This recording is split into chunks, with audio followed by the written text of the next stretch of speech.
Hello, everybody. Thank you for coming. As you can see from the screen, my name is Paul Ducklin, and I have a very grandiose title on that slide that says Cybersecurity in 2035, Decoding the Future. And you probably recognize the artifact in the background. It's known in English and in French, because the French found it and the English took it from them, which the British are known to do with antiquities. And the British didn't steal it from the Egyptians, you see. That's the cool thing. We can just say, no, we only stole it from the French. So that makes it okay. And although the Rosetta Stone is not really part of my talk, and it's not really part of cybersecurity, I just think it's very cool.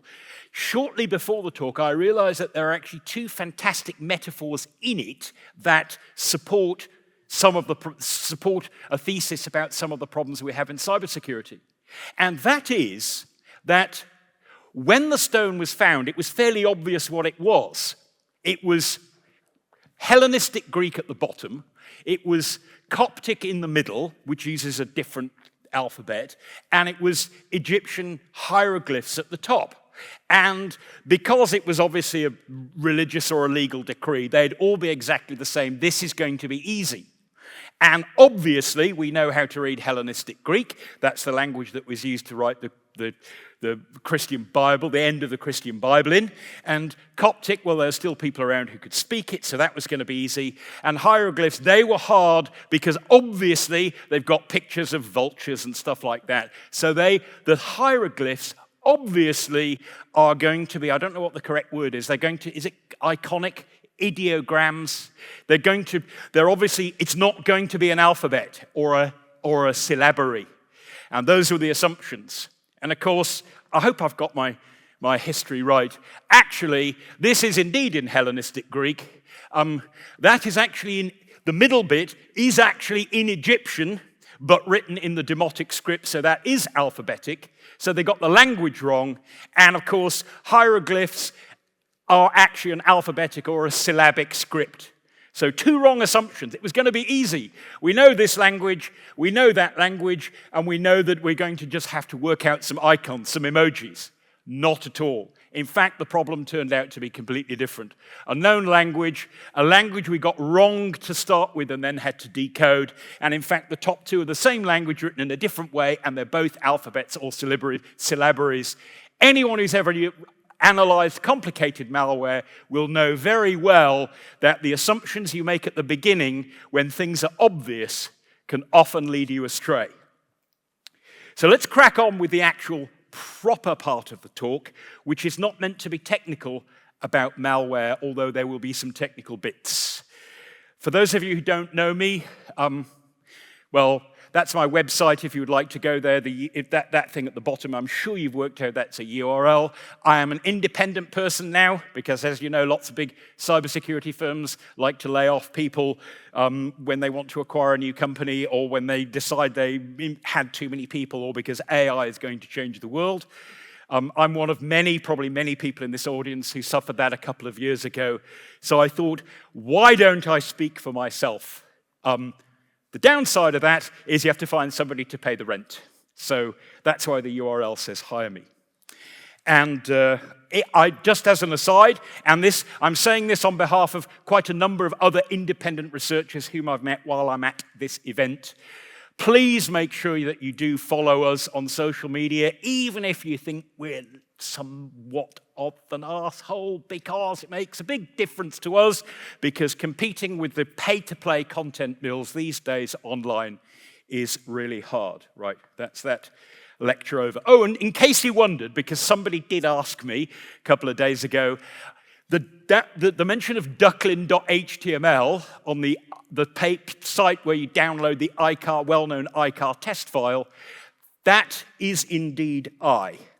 Now, it turns out that the ICAR test file has some interesting tales to tell that aren't technical. They are about things that happened in the industry which were not exactly revolutionary, but they sort of changed the way that we thought about approaching this tricky business of cybersecurity which when it started was, well, I've got this virus, I can detect it, I'm going to make a program that deals with this virus, and I'm not going to tell anybody else because otherwise they'll be able to detect it too, and they'll be able to compete with me, and that will be terrible, and it will ruin my business, and I would rather that society went to hell in a handbasket than I lost my ability to compete. Now, I may be exaggerating slightly for effect, but there was a lot of that then, and unfortunately, there is still at least some of that now. So the story behind the iCar test file, which is the string of stuff that you can see at the top, I thought I'd better disassemble it, and then I had to squeeze it up to make the text big enough. You probably still can't see it at the back, because, you know, there are probably people in this room who've analyzed more fiendish malware than I can ever imagine, who nevertheless have never actually had to decompile a 16-bit boot sector-like code. And who have also never had to work with an operating system that, although it introduced exe files, you know how they start MZ, and you probably know that MZ is Mark Zbikovsky, the initials of the guy at Microsoft who invented the file format. Right from the first days of DOS, it supported .exe files. Oh, by the way, the DOS memory chain, it wasn't really a linked list, it was just a block of what were called memory control blocks. They were tagged. That's how advanced things were in those days. And you know how those tags worked? They were 1 byte. There's a 1 byte tag that could reassure you that this was a block of DOS memory. And guess what? Though the tag was M, and an extra M if a virus had stuck something in there, and Z at the end. Good old Mark Zbikovsky again. But because DOS had to be compatible with CP/M, and CP/M just had flat binaries, if you renamed the file to .com to .com, then basically it was shellcode. DOS would directly run shellcode. Fortunately, it stopped that working in Windows some time ago. So you just get this blob, and it gets sucked into memory. What that meant is if you took any file and renamed it to .com and ran it, the system would crash. It also meant that created a lot of fear in the days of when viruses were becoming known. Like, I ran a program, my computer immediately did something weird. Have I been infected or what?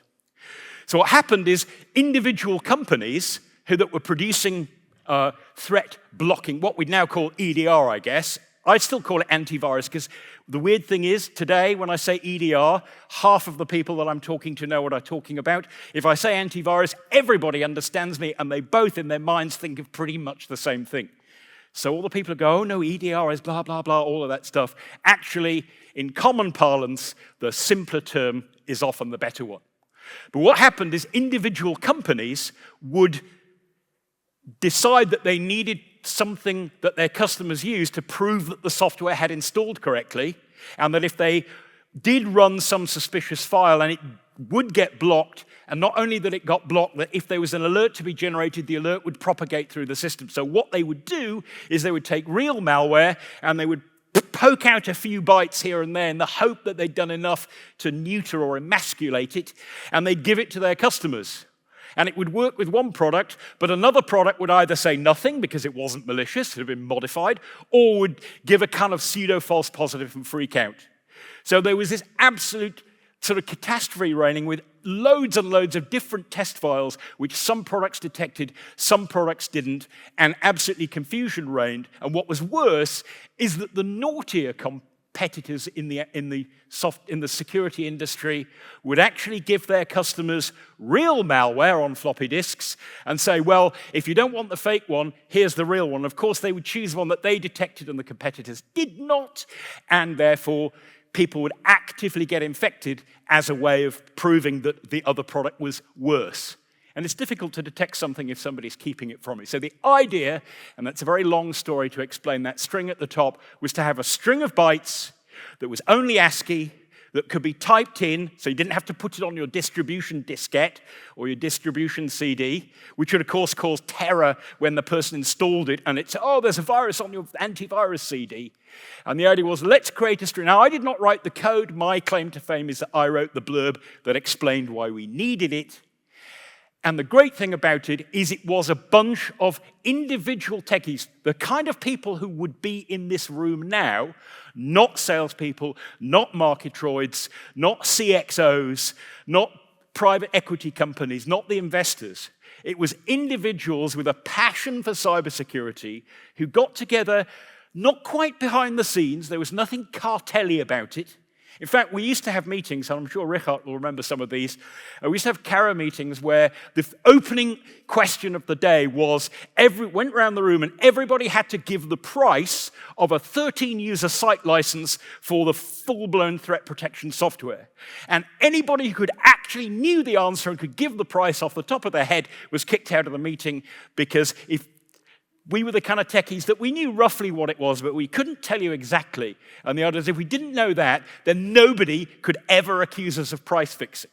And it's a strange thing to have to do, but that's what kind of kick-started this kind of cooperation, the thing that keeps the virus in virus bulletin, if you like.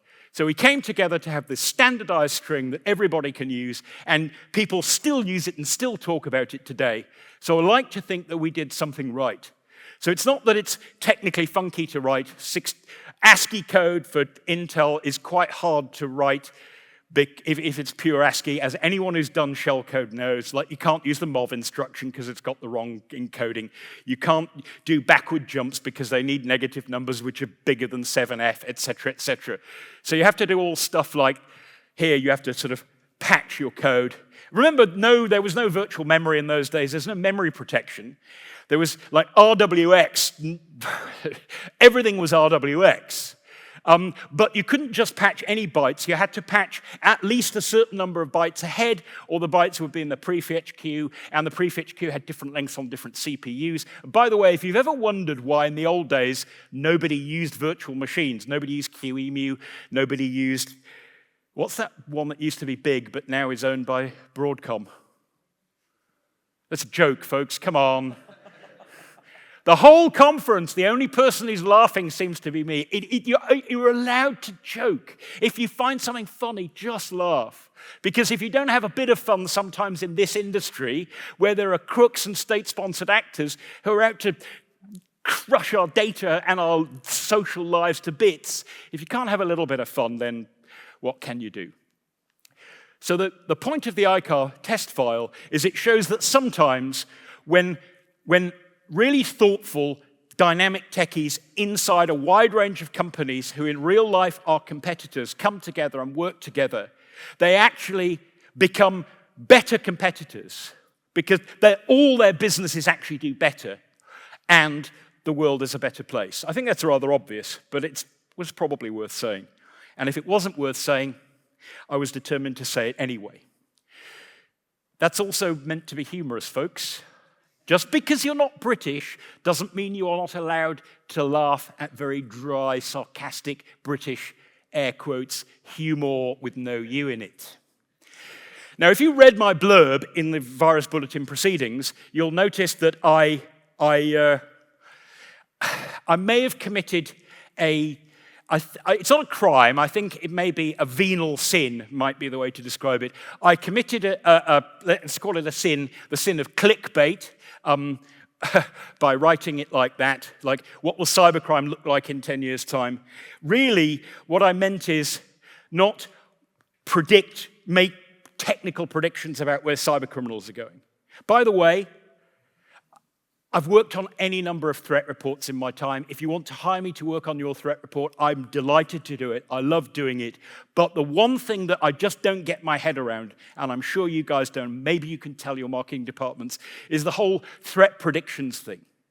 Oh, we've got a threat report that's predicting next year. Well, good for you, because you're going to get it right. Because most of what happens next year is going to be exactly what happened last year, and exactly what happened in 2005, and exactly what happened in 1995. And if you predict things that might happen, it's almost as though you say to the cyber crooks who were thinking of doing that, yeah, okay, so we were right, that's what we should do. And you also say to them, hey, they're all focusing in this direction, so we're going to go and do something. It's almost like by making threat predictions and talking these up to the media, it's almost like you make X, and you end up with a result that is X, your prediction, and not X. And I realized when I was practicing my talk that if you say net X and not X, that doesn't work if you're talking in logic terms. In English, it means when you say X and not X, what I really mean is X inclusive or not X. So I don't really want to predict what the cybercriminals are going to do. I think we can very largely guess. More of the same, and we will keep all of the sins of the past. That has been a theme in cybersecurity for decades. Sometimes malware disappears.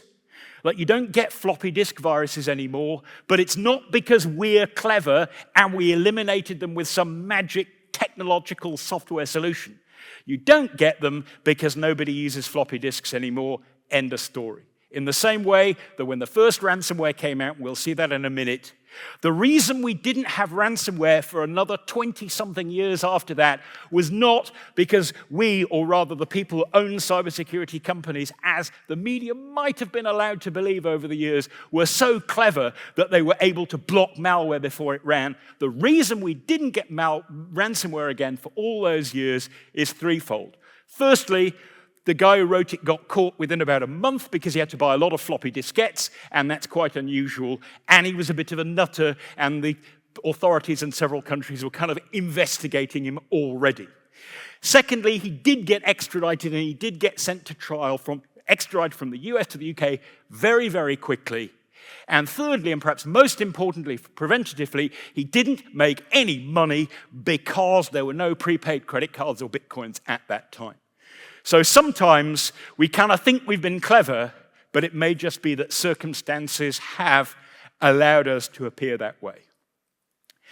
And so if we think about what are things going to look like in 10 years' time, then I guess it's very important to be very sure about what we've learned already. And I realized when I was going through these slides, I wrote, what can we do differently? And I realized that there's a subtlety in the, I'm not a linguist, but I think I've got this right. There's a subtlety in the English language when you use an adverb like differently. These days people say, like, there was a company, I think they make telephones, and they had this slogan once which was, think different. I don't know if you've heard of that, anyone knows what that, I can't remember their name, but I think it's a soft fruit. One person laughed. It's Apple, folks. They had, remember, think different, which is kind of, if you're an English purist, it's kind of ungrammatical and ugly. And really, when I say that, I really mean it literally. I don't mean what can we do that is different. I'm not going to tell you, hey, there's this fantastic new technology. Oh, by the way, I've got a startup that can sell you an API to make it work. I really mean, how can we behave in ways that actually bring better results for all of us, regardless of our technological outlook? So I thought, well, if I'm the old-timer, I'm going to get up and say, well, what you want to do is you want to remember what it was like in 1989 when the AIDS information Trojan, or 1986 when the brain virus came out, which was the first virus that basically was its own built-in rootkit, et cetera, et cetera. I want to go back to 1936 and a famous paper by the late, great Alan Turing, who appears on the £50 note in the United Kingdom of Great Britain and Northern Ireland, well, the Bank of England note, if you want a memento of him. I thought it would be great to collect, and I figured 50 quid, maybe I'm going to spend it instead. And he wrote this paper. Remember, this is before computers exist. On computable numbers, can you the mathematical study of whether certain calculations are actually, computations are actually possible or not. And I believe this was originally proposed maybe by David Hilbert at the beginning of the 20th century. My history of mathematics is not great. And it's known, at that time, it was known even throughout the English-speaking world as the Entscheidungsproblem. And I believe I checked with some German speakers. Entscheidung is quite literally a decision. So it's, can you write a program which will make an exact decision about the behavior of another program? In English, these days, generally we call it a halting problem because its general use, as you know, if anyone has studied computer science, it's the study of, can you write a program which will analyze another program, all other programs, and say whether they will run to termination, i.e. they will produce the result you want, or will never finish. Because if they And the thing is, if that were possible, then there's a whole range of mathematical conundrums that you can solve simply by writing a program to solve it, which you know will take far too long to run, and you feed it into the halting problem engine, and if it tells you, yeah, the program will eventually come to an answer, and the only answer it could possibly print out is, yes, I have found an odd perfect number, hey, then you just answered that question. And of course, it turns out that you can't write a program which will correctly classify all other programs into one of two categories. Now, there are some special sorts of exceptions, and this is all theoretical, and it assumes infinite RAM, etc., which we've almost got, but not quite these days. And as you can imagine, the normal way that you think about this, can I write a perfect antivirus? Is my threat detection program that I'm selling and marketing today really the be-all and end-all? Should I really be letting the marketing department talk it up as much as they do? You can always refer them back. They won't listen, but you can still refer them back to this idea of the halting problem and the informal way of proving that you can't write a program that makes these perfect classifications is, instead of will it halt, will it not halt, I'm imagining here, is it malware, is it malicious, is it not malicious? Once somebody gives you their program, all you have to do is you basically write this program. And I don't know why I chose to write it in Lua, but I did, because ironically, Lua is most popular with games, and it seems as VMs and as in AI engines for malware. Basically, what you do is you basically get the program to commit itself, and because you get to play last, you get to choose a card that beats theirs. So you write a program that says you feed yourself into the isMalicious function, and depending on what answer you get back, you just do the other one. So if they say you're a virus, you go, print a message like, hey, be cool, dudes, and exit. And if they go, no, this software is safe to run, then you do something malicious. And informally, we've just proved that this idea of solving the problem forever is theoretically impossible as we would any reasonable person would assume that it is practically impossible. But sometimes, and you've probably all experienced this somewhere in your organization if you work for a cybersecurity company, sometimes it seems that there are people who should know better who forget that this is the case. So I thought we could go back even further. Cybersecurity in 1905. Well, you can replace cybersecurity with anything there. I met someone who said, hey, Duck, how many slides is it going to be until you introduce your favorite quote? And I said, oh, it'll be about 9. And I think it's about 8 or 10. But I know for my talks, this has become something of a cliche because I always like to say it. It's a truism, if you like, that if you're not familiar with that English word, a truism is something that is true, but people say so often that it kind of becomes boring. There is no pot of gold at the end of the rainbow. You can't quibble with that statement. It's a joke. Well, obviously it's not a joke because nobody laughed. There's no pot of gold at the end of the rainbow. The point is, it is absolutely true. It's factual, and anybody who says it is simply speaking the truth, but they go, oh, you're being boring. So don't think I'm boring, however, when I say this. Firstly, I didn't write it. A great American philosopher did. At the beginning of the mega industrialization age in America, in North America, those who cannot remember the past are condemned to repeat it.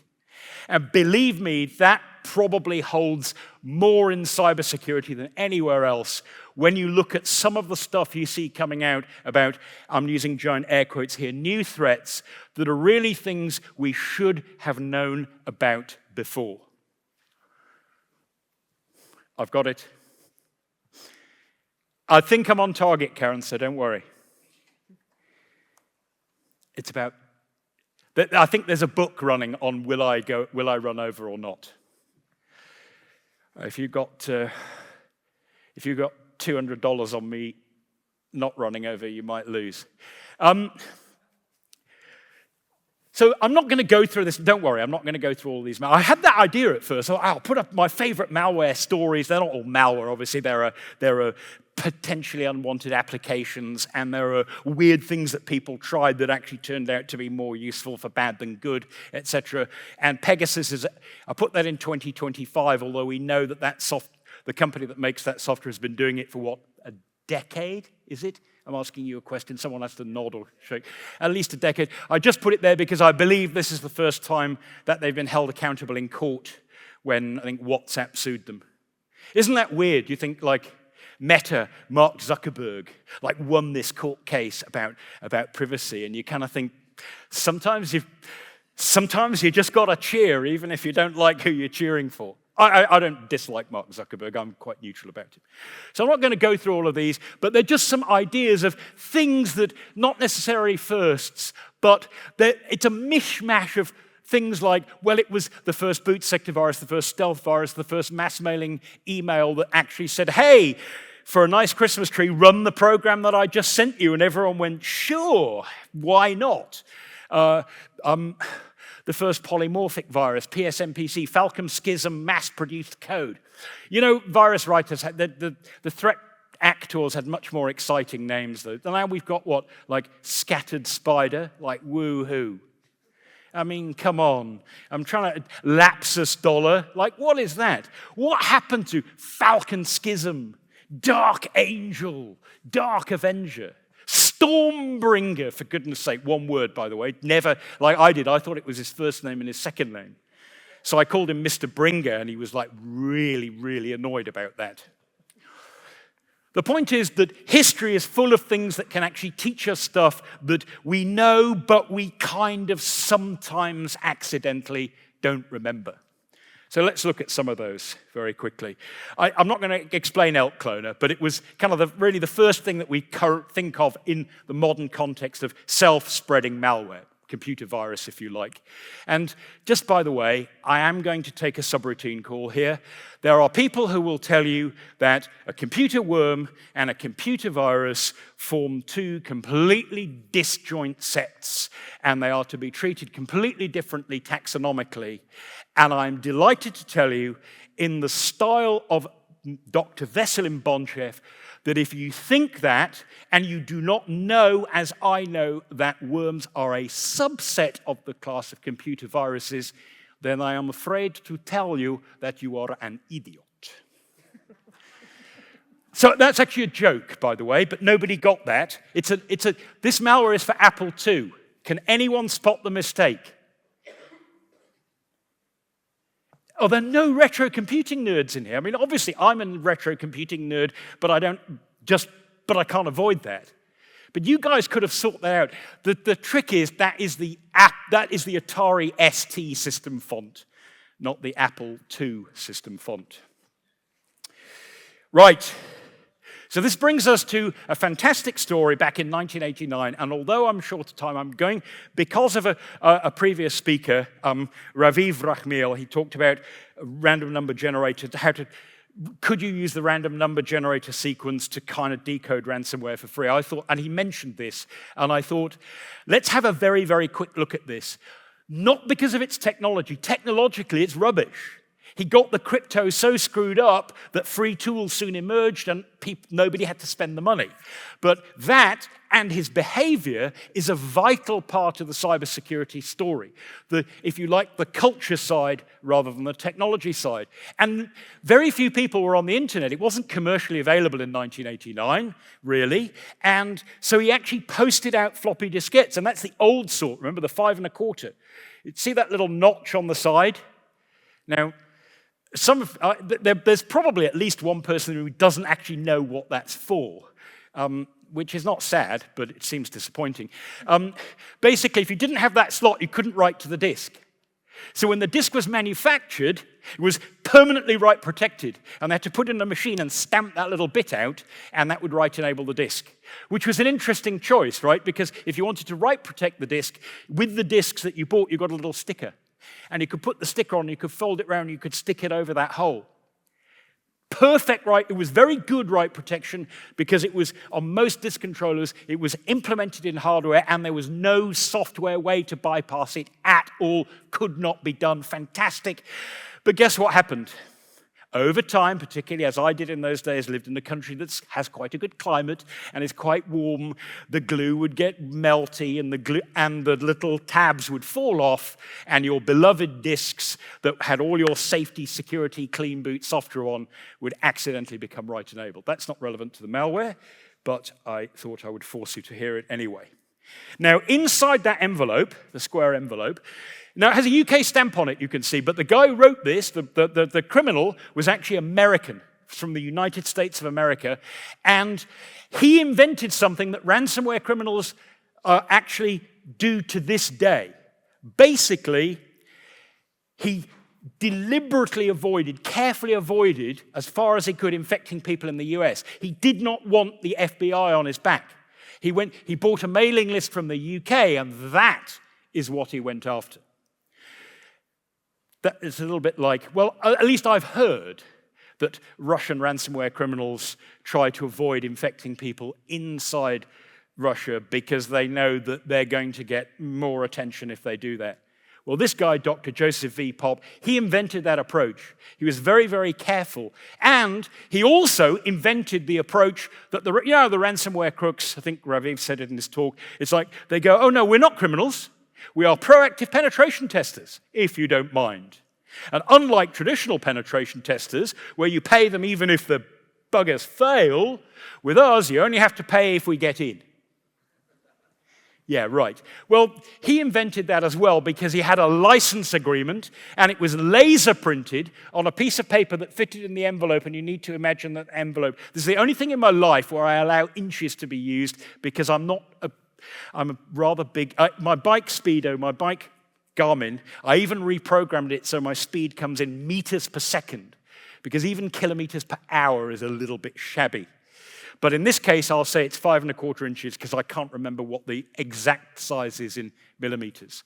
So there was a piece of paper, and I know you can't read that at the back, and I deliberately didn't make this big, and I know you can't read it at the front because that was the idea. But let's look at what it has in it. I'll have to look down here.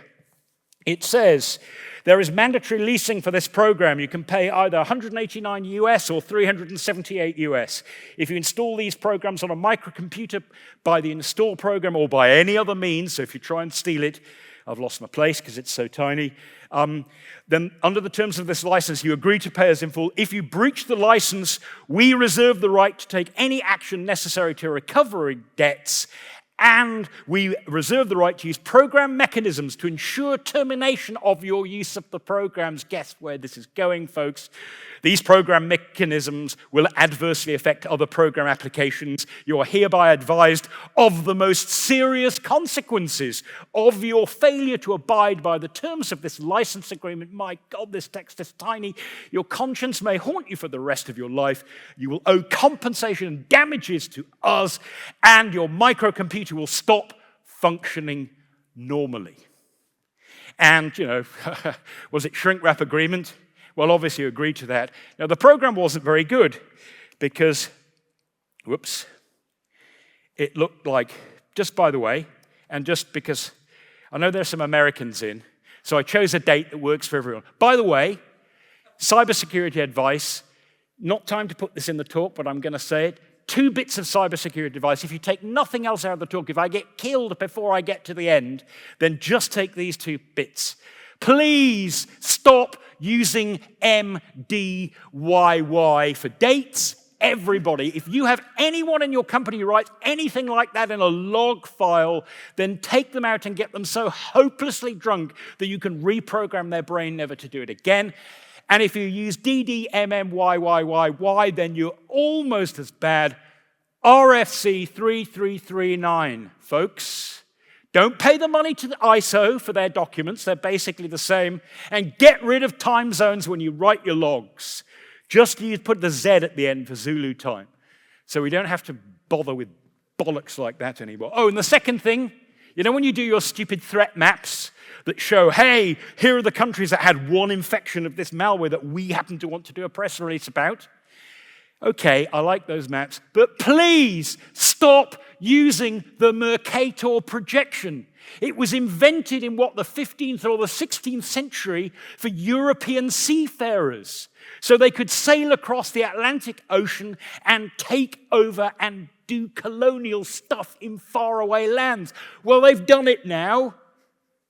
You don't need the Mercator map anymore because you're probably going in a plane, not on a ship. So just find a nice equal area projection. So let's very rapidly... you know how cybersecurity has become quite militaristic in its jargon these days?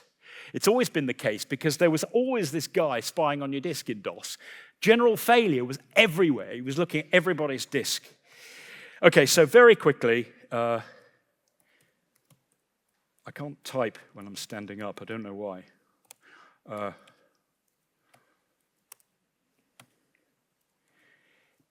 I've got a better idea. Why don't I not do that? Because I'm going to run out of time. Basically, it scrambles your files, and at the end, the bit I wanted to show you, it pops up a screen that said, you have to pay, it's $389, send it now, your data's scrambled, your files are screwed.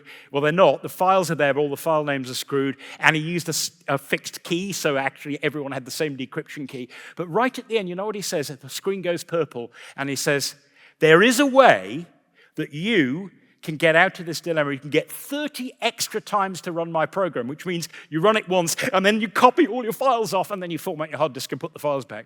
And you know how you do it?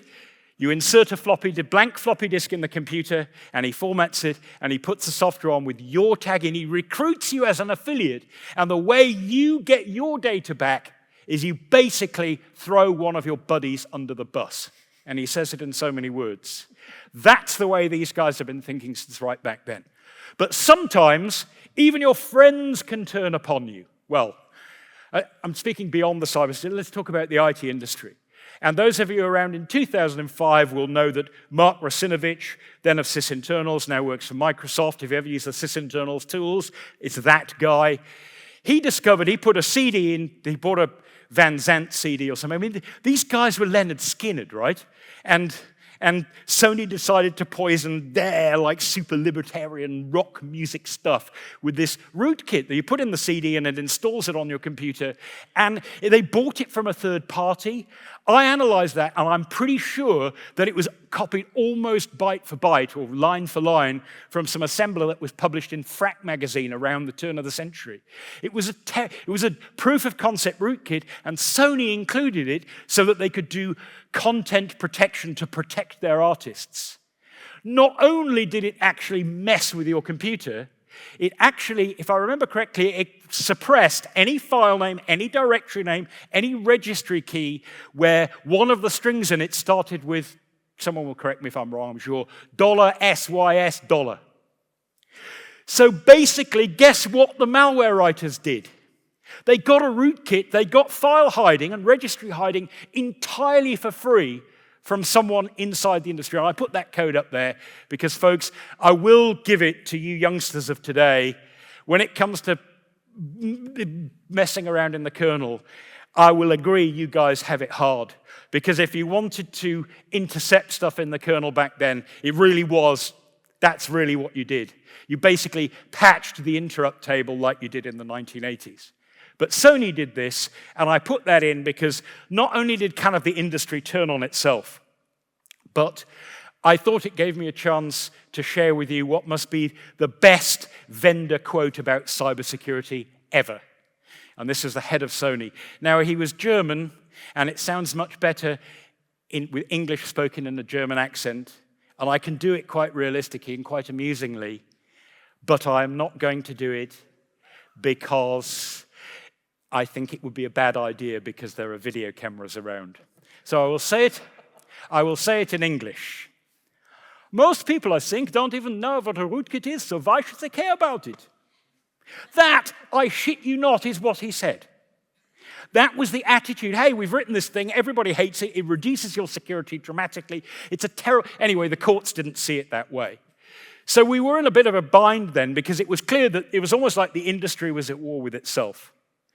And I'll just skip forward now. The very last thing I wanted to mention is there's another time where the industry kind of doesn't look after itself properly. I'm sure you all know what the XZUtils hack was. Let's assume it was a country. They wanted to poison OpenSSH on Debian. They know they're not going to get their code changes past Theodorata and his chums, so they're not going to be able to poison OpenSSH, but they know on Debian actually has its own special modifications because systemd and systemd can compress its log files because it likes keeping lots of logs. So systemd uses the LXZUtils compression libraries. So if they could poison XZUtils, then they could poison the compression library, then they could poison systemd, and then they could poison SSH, the SSH daemon on Debian Linux. And basically, there was this supply chain thing, but the deal about this is this was a tiny project run by one guy who was getting very little support from the community, even though XZ compression, many Linux distros, it's their standard way of squeezing up their distros. But nobody was investing in this guy. Nobody was helping this guy.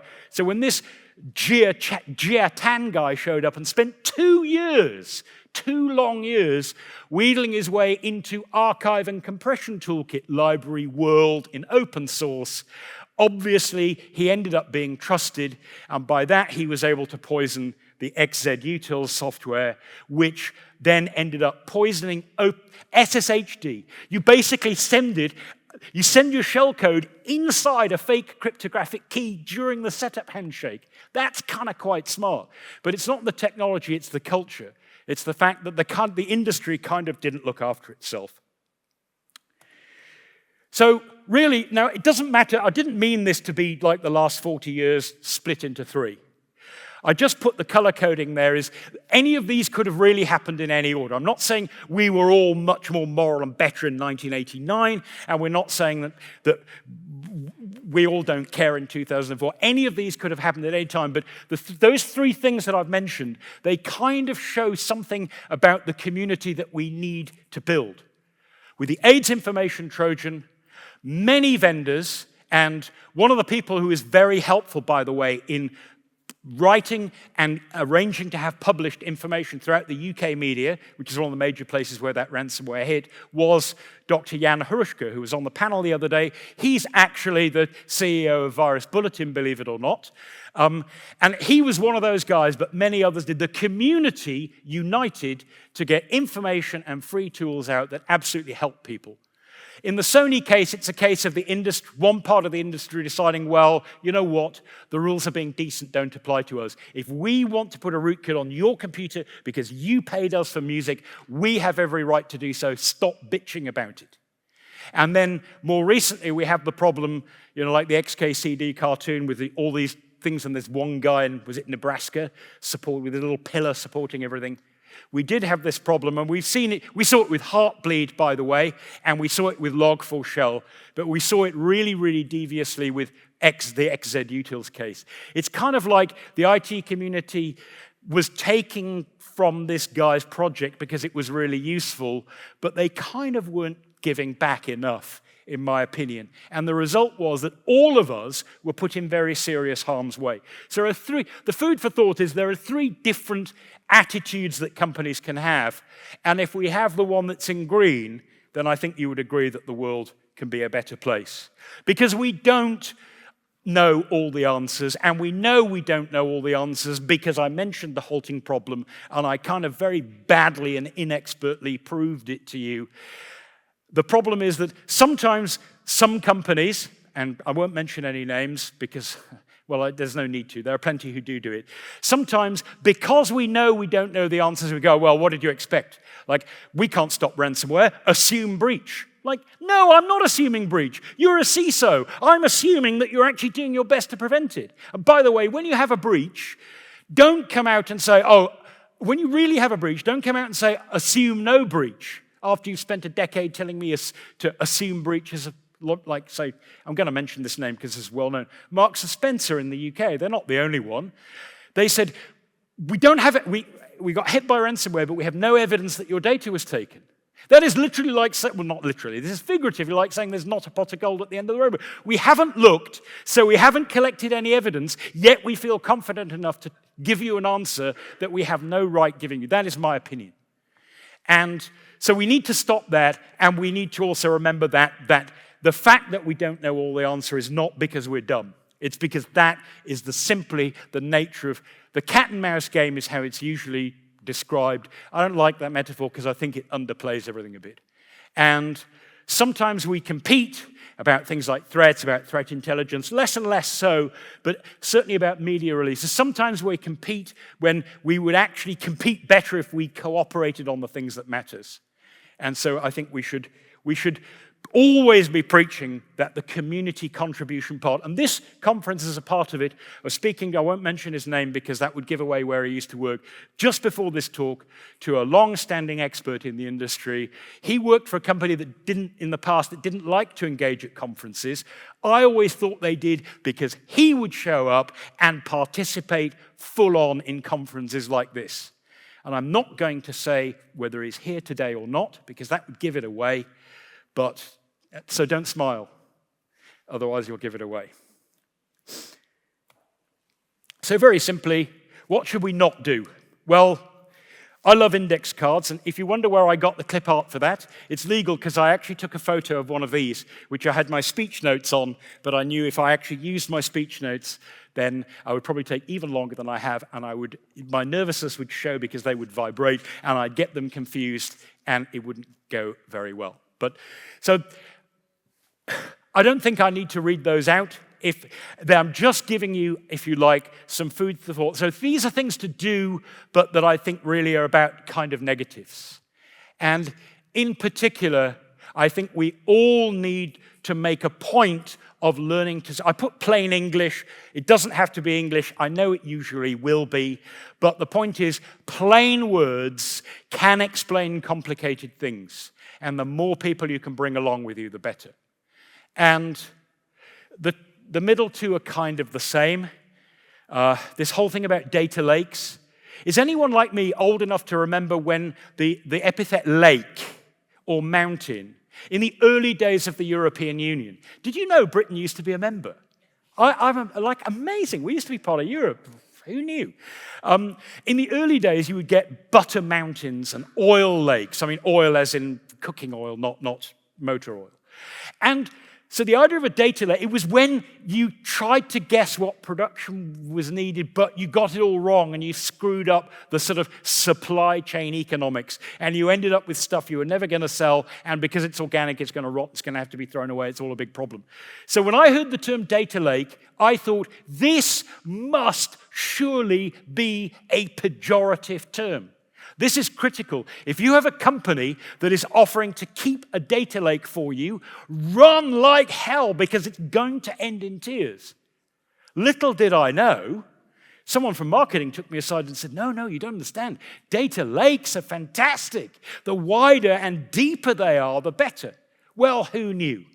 I just think that we've got to a point that we now want to collect so much data that it can surely only end up good for the bad guys. I mean, EDR software now some of it will collect every command line parameter for every command that everybody runs on every computer in your organization. I get it. I understand that you can do things like, maybe you can get a ransomware decryption key out of that. Well, you shouldn't have had the ransomware crooks in the first place, is one way of looking at that. But what could possibly go right with collecting more and more and more data just in the hope that you might be able to do something with it in the future?